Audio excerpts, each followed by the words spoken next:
But as that being the taken to its logical extreme, would I rather live for them than live for me? I would rather be hated by everyone and like myself. Everyone does a few reps when the burn starts. No one goes the extra mile and keeps going. Like no one's in here right now. Why? Because it's Saturday evening, everyone's going to party, no one's in here, just me. You know, no one goes the extra mile. The thing about traffic jams, guys, there are no traffic jams in the last mile of the race. It's just you and your shadow. In the beginning, everybody's there.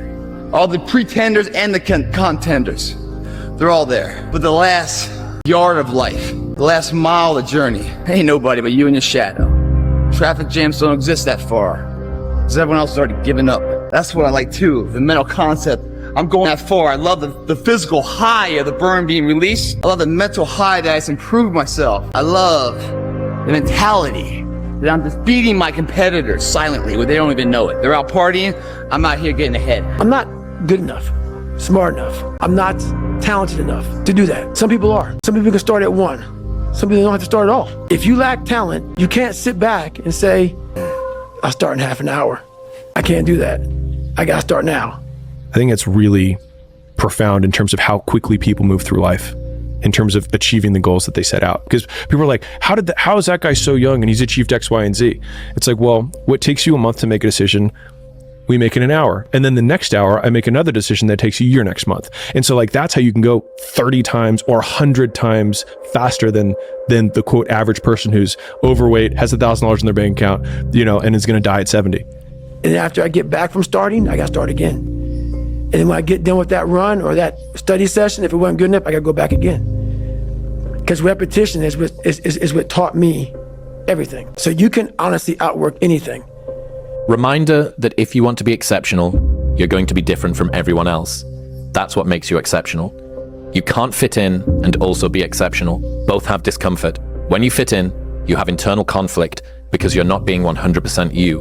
When you're exceptional, you have external conflict because everyone sees you as different. Pick one. When your friends start to say, you've changed, remember, it's because they don't know how to say you've grown. I'd say just listen to yourself. Don't listen to anybody else. Not one person, because God forbid anything went wrong. You can't blame other people and start pointing the finger. Always know that you're only to blame yourself because you made that decision. And whatever you do in life, never regret it. Never if, buts, shoulda, woulda, coulda. Give everything while you can, when you can, and leave nothing behind. No one's gonna come to help me. No one's gonna come to help me. It's me against me, period. I didn't have a come wake me up at 3 o'clock in the fucking morning and say, hey, you gotta get your shit in. I had no trainer. I didn't have a nutritionist.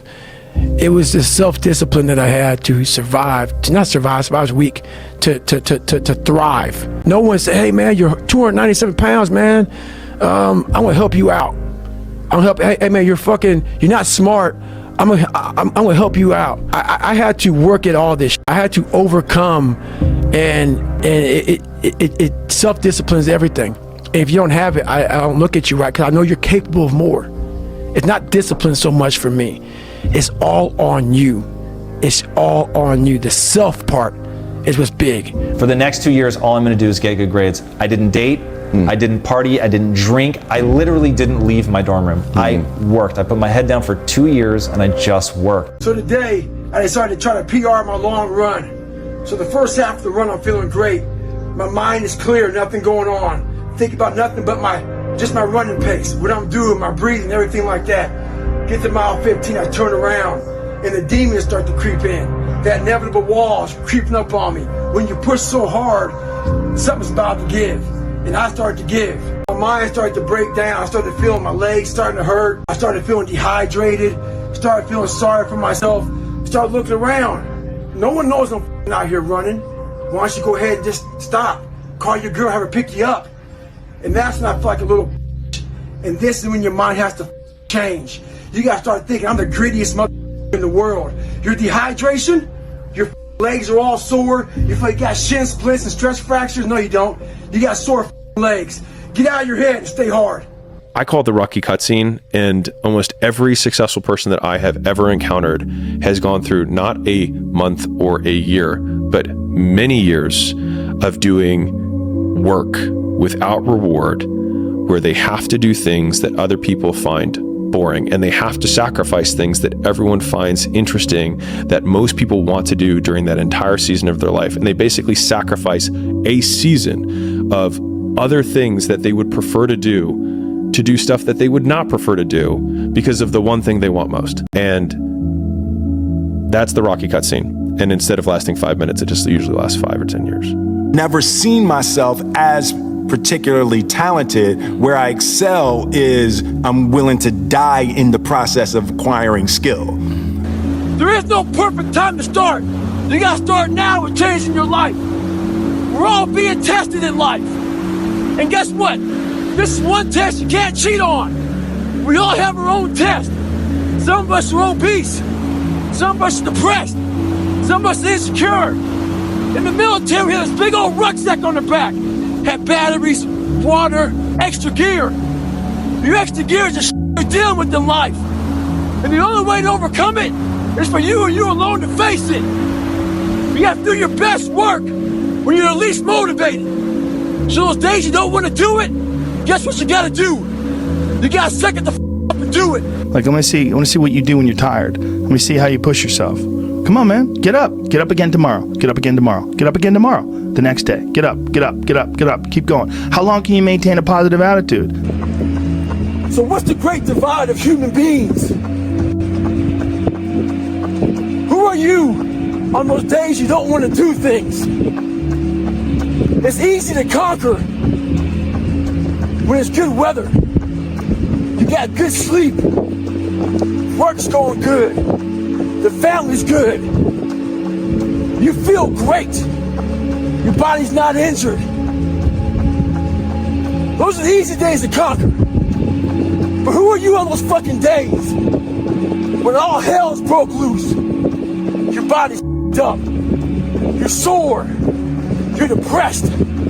You're miserable. You're not the favorite person at school. You might be getting bullied. You might be falling behind in life.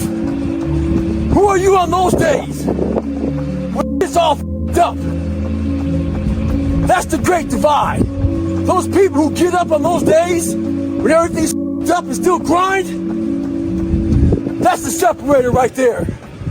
Stay hard. We're here to get stronger. In order to get stronger, we must fail. Accept that. Know that who we are right now is not who we are, but where we are. And we're going forward with the belief. Our belief, guys, drives this workout. Believe in the difference you can be. Stop being average when your potential is crying to come outside and be more than that. Two forms of pain. Pain that breaks you and the pain that changes you. That's the pain of a change right there. That's the pain of progress. The pain that destroys you isn't this. It's later in life knowing you could have been more. And all that's left is you and the mirror and tears of a possibility left that you allowed to die. Own your life, guys. You get every opportunity. There's no excuse not to be the hardest worker in the room. In all your endeavors, schoolwork, the gym, your career, your relationship, your name's attached to it. It's gotta mean more than anything.